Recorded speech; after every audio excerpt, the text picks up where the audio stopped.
Guys, ito part 2. Ayun o. Na-extract ko na ito. I-plenay ko na to. Tayin lang natin.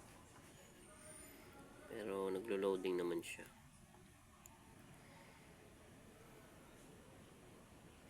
Dito ko siya linagay o.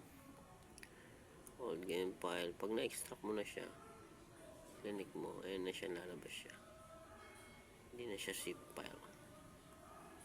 Okay. Medyo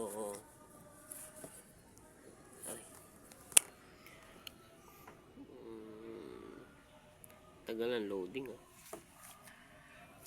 Sabi kasi nila kaya to ng Intel Celeron eh. Pero subukan natin.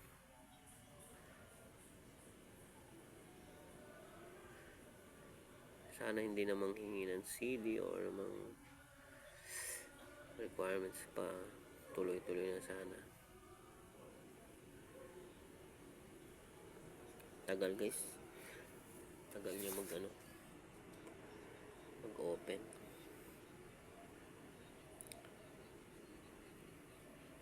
Sige, tayo natin.